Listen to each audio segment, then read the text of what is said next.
Sorry for the late update, but my cat has decided that the microphone does not belong on the desk. And after 3 years of brave service, my microphone has finally passed away today. It's not working anymore, doesn't turn on. So I guess its soul is now in heaven. It's in a better place. Press F to pay respect. But I need to make this comment in order for you guys to understand why the sound quality might be bad or why the image might not be up to par. It's because I'm using my phone to record. So with that out of the way, I want to talk about something really important, which the CEO of BitChute has given to me. And it's an article from the Center for Business and Human Rights called Regulating Social Media, the Fight Over Section 230 and Beyond. Now, over the last couple of years, I've been talking with a lot of right-wingers over the internet, with ANCAPs as well, ANCAP Agent, another YouTuber that I've been speaking with. And I was telling them that the internet needs to be regulated. Like, you need to have certain legislation to regulate the internet. And they were like, oh my God, the government interfering with private companies. That never happens. It doesn't happen. Like,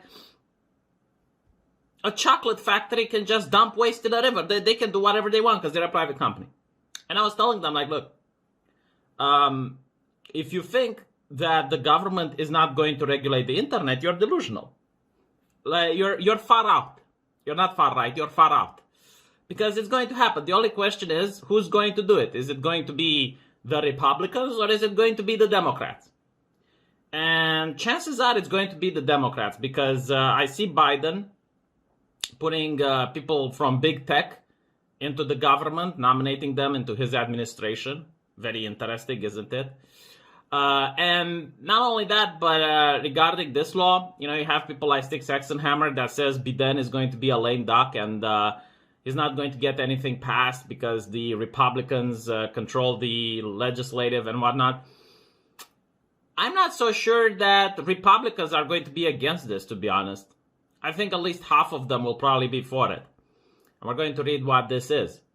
But there's a link into the description. You're going to see the whole article. I will read it on my live stream once my microphone gets here. And I'm pretty sure there's going to be massive lobbying, like a lot of money exchanging hands in order to get this legislation passed. So this legislation wants to accomplish three things. The first one is to keep Section 230. So Section 230 gives private companies from the internet a shield against lawsuits. The way it works is that if CNN slanders one of the Covington kids, then the Covington kid doesn't sue the journalist that ran the op-ed. They sue the multi-billion-dollar organization. They sue CNN. And they win lots of money that a journalist wouldn't be able to pay. Which is why CNN and companies like CNN are very careful when they write articles, because they can open themselves to litigation. Tech companies don't have to do that. The best example is Wikipedia. Wikipedia can put out whatever random garbage they want about a person, and then the mainstream media can take that garbage and put it on their site, and then they can't be sued because they say, well, it's not our opinion, we're just reading from Wikipedia. And you can't sue Wikipedia because they go like, well, no, Section 230 gives us immunity from these types of lawsuits. So Section 230 is a massive bonus provided to these companies from the taxpayer money. And they want to maintain this bonus. The second thing that they talk about is to improve Section 230. The measure should be amended so that its liability shield provides leverage to persuade platforms to accept a range of new responsibilities for the platforms regarding policing content. Yes, in the distant future, policing isn't going to be done by the government. Policing isn't going to be done by the police. It's going to be done by the private entities, because apparently it's their responsibility to police. If they refuse to police, then they don't get Section 230. In other words, they pretty much can't exist. What a nice cyberpunk dystopia we're heading towards. What an interesting Chinese communist system where, it's not really the government controlling you. It's just people from big tech that happen to be nominated into administration by politicians with a I scratch your back, you scratch my back type of deal. Now, here's the interesting thing. They probably talk about hate speech as, like the new responsibilities. And I find it very interesting because when you ask someone, like, what is hate speech? They will say, well, it's like incitement to violence, something in those lines. Incitement to violence is already illegal. I mean, it's not covered by free speech. The Supreme Court of the United States does not consider incitement to violence as being protected. So, free speech is redundant by this definition. But usually when they try to sell hate speech to someone and what hate speech actually is two different things. Because if you look at what hate speech is, recently it can be anything. It can be jokes. It can be things that are misinterpreted. Take any episode of South Park from the first 3 seasons and tell me which one do you think doesn't violate YouTube's TOS. The only reason that things like South Park can be on the platform is because the rules aren't enforced equally. If the rules would be enforced equally, then no one would love this current TOS. And this is why I have constantly said that I would rather live under a tyrannic system where the laws are being applied equally to everyone than a semi-tyrannic system where the laws are only applied to some people. Imagine a game of soccer where only one team has to play by the rules and the other team can just pick the ball up in their hands and run with it. Who do you think is going to win? Who do you think has the advantage? And this is the problem, right?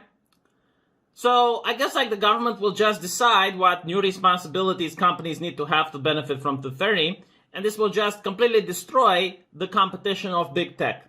Because if they don't have the same terms of service like big tech has, then they're not going to get 230. And if they don't, if they do have the same TOS, then why would you go on BitChute and not stay on YouTube? What's the purpose? Right? And the third thing is to create a digital regulatory agency. There's a crisis of trust in the major platforms' ability and willingness to superintend their sites. It's not their responsibility, it's not the phone company's responsibility to listen to people's phones. It's not the mailing company responsibility to read people's letters. This lack of trust, this crisis in lack of trust is artificially created by left-leaning ideologues who want to have the ability to insert themselves into the conversation of random citizens. That's what it is. They do not want two people on the internet to be talking with one another without some chaperone sitting behind them, without some terms of service. The conversation you can have in a bar with your friends is not allowed to go on social media. That's pretty much what this is. Now, I'll tell you about the Digital Regulatory Agency as someone who lives in Europe and has something similar regarding television. You see, in Europe, we have this abomination of an institution that an American could probably not even comprehend what it is. It's called the Audiovisual Council. So what the Audiovisual Council does, and I think Germany has something similar, it's a body that deals with what's allowed and what isn't allowed on television and radio.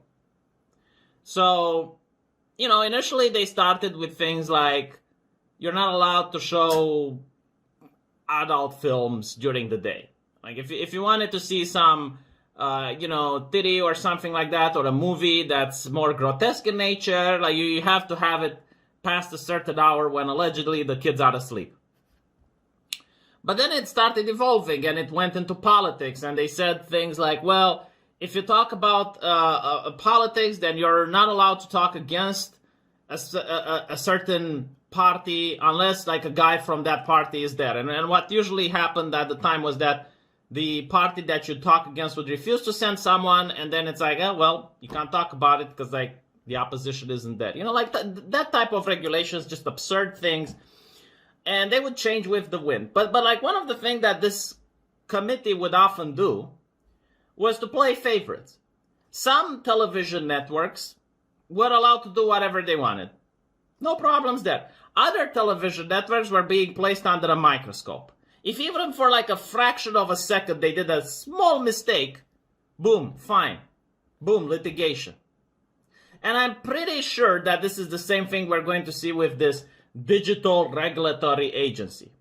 Because we already seen what happened when Facebook decided to have the Supreme Court of Facebook, I believe they call it, where they gave the key to the castle to some independent committee, and everyone on that committee was a left-leaning person. I mean, they had people that used to work at The Guardian, people that used to work at left-leaning NGOs. The only thing that shocked me is that there wasn't someone from the Chinese Communist Party on that. Maybe there is and we don't know. But that's the interesting thing, right? So this is the future. This is what I think the internet is going to be like. I'm sorry to be right yet again, because I said, like, no, if the Republicans aren't going to try to regulate the internet, it's going to be regulated by the Democrats. They have absolutely nothing against doing it. They love doing it. And in my opinion, it's going to happen. There's a lot of vested interest for it to happen right now. From my personal opinion, I think that what got politicians scared about the internet, it's two things. Number one, the Arab Spring, which took place in the Middle East. A lot of the conversation between the activists happened to be people that were using social media. And when it started happening in the US and Trump won the election, these people freaked out. And that's, just my opinion. It's not backed by any evidence or anything. It's just like what I think happened. And now they want to control it. Now they want to put a lid on it. Because you can't have fascism, you can't have authoritarianism unless you control the press. Now, in 2020, the newspapers aren't really that important anymore. Most people read their newspapers online. Like actual newspaper, like in paper print, very rare. Most people don't use it. And the mainstream media, like the television, well, most people don't watch TV that much. And the second problem is that big corporations already have similar interests. And those interests don't seem to intersect with what the little guy wants. So they're not worried about that. They are worried about the internet, though. They are worried about people legitimately doing grassroots activism. And the thing that scares them the most, the thing that keeps them awake at night, is that one day the populist left and the populist right might find some common ground and get someone into office. That's what really scares them the most. The Bernie supporters and the Trump supporters, like finding a guy that would have the ability to unite them under a common platform. I think that keeps them awake at night. That's just my thoughts. Let me know what you think. I'll see you guys in the comment section, and there's a link to the whole article over there. Sorry I couldn't do more because can't do really good video editing on a phone. But yeah, hopefully the audio is okay, and let me know what you think.